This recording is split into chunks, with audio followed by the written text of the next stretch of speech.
राधे राधे दोस्तों, कैसे हैं आप सब। दोस्तों, अक्षय तृतीया का पावन पर्व बैसाख मास के शुक्ल पक्ष की तृतीया को मनाया जाता है। लोक भाषा में इसे अक्खा तीज या बैसाख तीज भी कहा जाता है।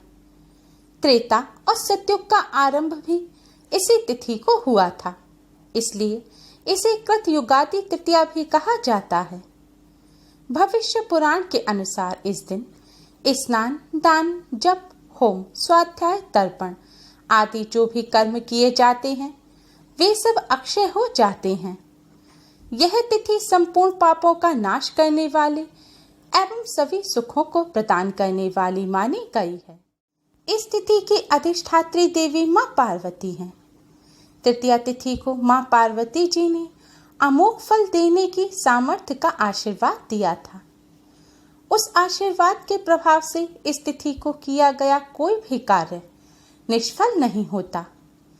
व्यापार आरंभ, गृह प्रवेश, वैवाहिक कार्य, सकाम अनुष्ठान, दान पुण्य, पूजा पाठ अक्षय रहता है, अर्थात वह कभी नष्ट नहीं होता।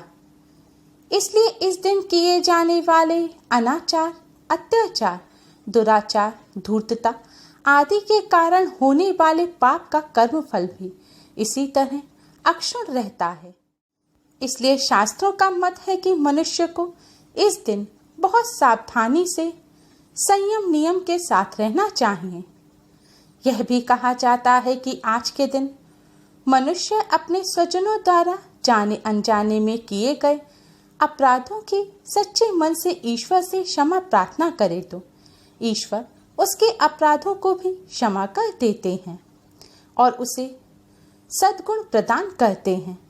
अतः आज के दिन अपने दुर्गुणों को भगवान के चरणों में सदा के लिए अर्पित कर उनसे सद्गुणों का वरदान मांगने की भी परंपरा है। अक्षय तृतीया का स्वयं सिद्ध मुहूर्त के रूप में भी बड़ा महत्व है।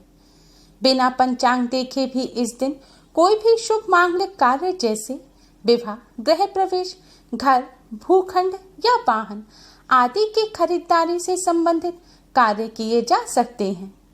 धर्मराज को इस तिथि का महत्व समझाते हुए माता पार्वती कहती है कि कोई भी स्त्री जो किसी भी तरह का सुख चाहती है उसे यह व्रत करते हुए नमक का पूरी तरह से त्याग करना चाहिए। स्वयं में भी यही व्रत करके मैं भगवान शिव के साथ आनंदित रहती हूँ। विवाह योग्य कन्याओं और युवकों को उत्तम जीवन साथी की प्राप्ति के लिए यह व्रत करना चाहिए। जिनको संतान नहीं हो रही हो वे स्त्री पुरुष भी इस व्रत को करके संतान सुख प्राप्त कर सकते हैं। स्वर्ग के राजा इंद्र की पत्नी देवी इंद्राणी इसी व्रत के पुण्य प्रताप से जयंत नामक पुत्र की मां बनी। देवी अरुंधति ने भी यही व्रत करके अपने पति महर्षि वशिष्ठ के साथ आकाश में सबसे ऊपर का स्थान प्राप्त किया। प्रजापति दक्ष की पुत्री रोहिणी इसी व्रत के कारण अपने पति चंद्र की सबसे प्रिय रानी रही। इसलिए जीवन के सभी सुखों की प्राप्ति के लिए सभी स्त्री पुरुष को अक्षय तृतीया का व्रत अवश्य ही करना चाहिए। शास्त्रों के अनुसार इस दिन पर्यावरण की रक्षा का संकल्प लेने वाले एवं पीपल, आम, पाकड़, गूलर, बरगद, आंवला, बेल, जामुन, नीम व अन्य फलदार वृक्ष लगाने से प्राणी को सभी प्रकार के सुख प्राप्त होते हैं। जिस प्रकार अक्षय तृतीया को लगाए गए वृक्ष हरे भरे होके पल्लवित पुष्पित होते हैं, उसी प्रकार इस दिन वृक्षारोपण करने वाला व्यक्ति भी प्रगति पथ की ओर अग्रसर होकर अनंत पुण्यों का भागी हो जाता है। अक्षय तृतीया के दिन ही भगवान परशुराम का जन्म हुआ था। अक्षय तृतीया की पावन तिथि पर ही मां गंगा का धरती पर आगमन हुआ था। अक्षय तृतीया के दिन से ही वेद व्यास जी ने महाभारत ग्रंथ लिखना आरंभ किया। इसी दिन बद्रीनाथ धाम के कपाट भी खुल जाते हैं। अक्षय तृतीया पर वृंदावन के बांके बिहारी जी के मंदिर में श्री विग्रह के चरणों के दर्शन होते हैं। साल 2021 में अक्षय तृतीया का पावन पर्व 14 मई दिन शुक्रवार को मनाया जाएगा। शुक्रवार के दिन अक्षय तृतीया होने से इसका महत्व कई गुना अधिक बढ़ गया है, क्योंकि शुक्रवार का दिन धन की देवी माँ लक्ष्मी जी को समर्पित होता है। इस बार की अक्षय तृतीया पर ग्रहों का अद्भुत संयोग बन रहा है। इस बार सूर्य व बुध के संयोग से बुधादित्य योग बन रहा है। साथ ही धन योग का भी निर्माण हो रहा है, इसलिए यह अक्षय तृतीया और खास हो गई है। दोस्तों, अक्षय तृतीया के दिन भगवान विष्णु माँ लक्ष्मी जी के साथ साथ भगवान शिव, माँ पार्वती जी और कुबेर देव का भी विशेष रूप से पूजन किया जाता है। अक्षय तृतीया के दिन ब्रह्म मुहूर्त में उठें। सबसे पहले नित्य क्रिया से निवृत्त होकर घर की सफाई करें, घर को पवित्र करें। फिर घर पर ही स्नान के जल में थोड़ा सा गंगा जल या किसी पवित्र तीर्थ का जल मिलाकर उससे स्नान करें। स्नान करते समय हर हर गंगे का जाप करें। ऐसा करने से आपको गंगा स्नान का पुण्य फल प्राप्त होगा। स्नान करने के पश्चात आज के दिन लाल, पीले या गुलाबी रंग के वस्त्र धारण करें। आज के दिन इन रंग के वस्त्रों को पहनना अति शुभ माना जाता है। इसके पश्चात आप भगवान जी का पूजन करें। पूजा करने के लिए मंदिर के सामने आसन बिछाकर बैठ जाएं।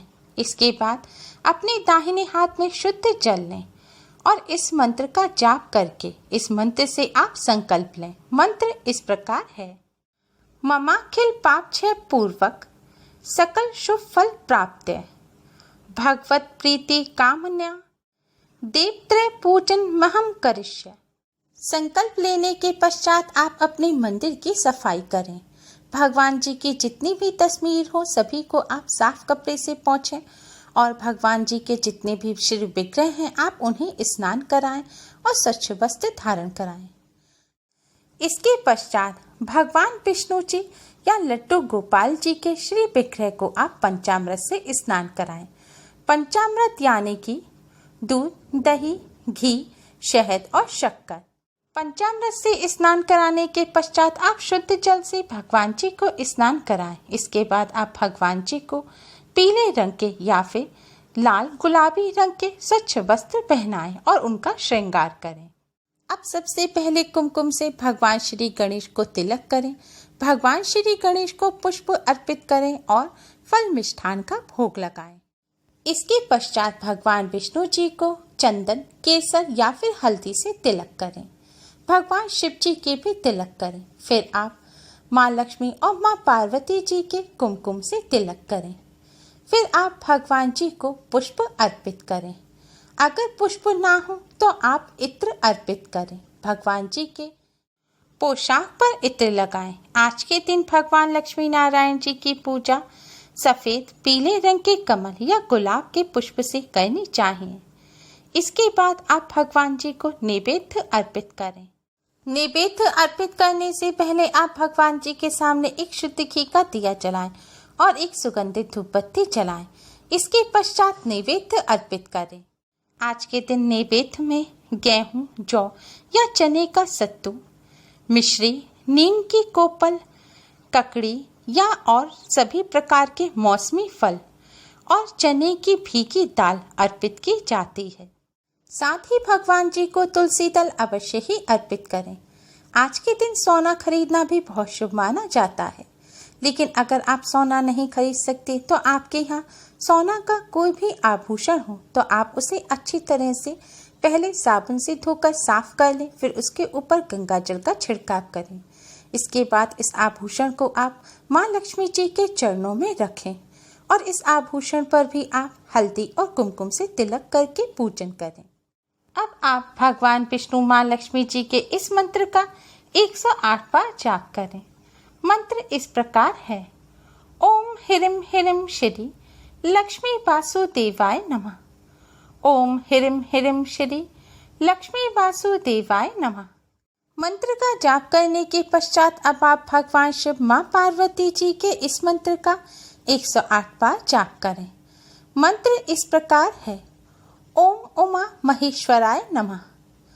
ओम उमा महेश्वराय नमः। मंत्र का जाप करने के अलावा आप सभी भगवान जी के चालीसा का भी पाठ कर सकते हैं। आज के दिन विष्णु सहस्त्र नाम का पाठ करना भी बहुत ही शुभ माना जाता है। अब कुबेर देव के इस मंत्र ओम शिरिम ओम हिरिम शिरिम ओम हिरिम शिरिम क्लिम पित्तेश्वराय नमः मंत्र का 21 बार जाप करें। आप चाहें तो 108 बार भी जाप कर सकते हैं। मंत्र का जाप करने के पश्चात अब आप सभी भगवान जी की आरती करें। अक्षय तृतीया पर इस विधि से पूजन करने से भगवान विष्णु, माँ लक्ष्मी जी, भगवान शिव, माँ पार्वती जी और कुबेर देव की असीम कृपा प्राप्त होती है। साथ ही जीवन में सभी प्रकार की खुशियाँ प्राप्त होती हैं। दोस्तों, अक्षय तृतीया पर व्रत रखना बहुत ही ज्यादा शुभ माना जाता है। माना जाता है जो व्यक्ति अक्षय तृतीया पर व्रत रखता है उसे जीवन में किसी भी चीज की कभी भी कमी नहीं रहती। इसलिए हो सके तो आप सभी भी अक्षय तृतीया पर व्रत अवश्य ही रखें। अक्षय तृतीया पर व्रत रखने के नियम बहुत ही आसान है। अक्षय तृतीया पर आप केवल फलों का सेवन करें। व्रत में किसी भी प्रकार के नमक का सेवन ना करें। व्रत का नमक भी ना खाएं। किसी भी प्रकार का तेल ना खाएं और आप सब प्रकार के फल तो खा सकते हैं लेकिन नींबू का सेवन ना करें। अक्षय तृतीया पर मीठी चीजें जैसे कि चाय, कॉफी, मीठा दही आदि आप ले सकते हैं। अगर आपको स्वास्थ्य से जुड़ी कोई समस्या है तो आप इस व्रत में एक समय अन्न खा सकते हैं। अगर आप व्रत नहीं भी रख रहे हैं तो अक्षय तृतीया के दिन भूलकर भी तामसिक भोजन ग्रहण ना करें। बड़ों का सम्मान करें, महिलाओं का भूलकर भी अपमान ना करें। आज के दिन नाखून ना काटें, बाल ना काटें, दाढ़ी मूछ ना बनवाएं। अक्षय तृतीया पर किसी का भी अपमान ना करें, किसी से भी बुरे वचन ना बोलें, ना ही जीव हिंसा करें। माना जाता है अक्षय तृतीया पर जिस तरह किए गए पुण्य हमेशा अक्षुण रहते हैं, अक्षय रहते हैं, उसी प्रकार किए गए पाप भी कभी समाप्त नहीं होते। शास्त्रों में बताया गया है जो इस तिथि को उपवास करते हैं वह रिद्धि, वृद्धि और श्री से संपन्न हो जाते हैं। शास्त्रों के अनुसार इस दिन दान देने वाला प्राणी सूर्यलोक को जाता है। इसलिए अक्षय तृतीया पर अपनी सामर्थ्य के अनुसार दान अवश्य ही करना चाहिए।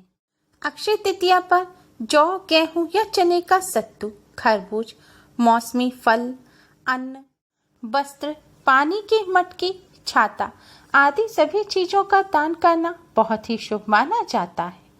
दोस्तों, अगर आप इसी दिन दान ना कर सकें तो आप दान के लिए थोड़े रुपए निकाल कर रख दें और जब स्थिति सामान्य हो जाए तब आप उन रुपयों से सामान खरीद कर किसी ब्राह्मण या जरूरतमंद व्यक्ति को दान करें। ऐसा करने से भी आपको अक्षय पुण्य की प्राप्ति होगी। इस विधि से अक्षय तृतीया पर आप व्रत पूजन करके भगवान विष्णु, माँ लक्ष्मी जी, भगवान शिव, माँ पार्वती जी और कुबेर देव जी की कृपा प्राप्त कर सकते हैं। उम्मीद है आपको हमारी ये वीडियो पसंद आई होगी। प्लीज़ लाइक करें।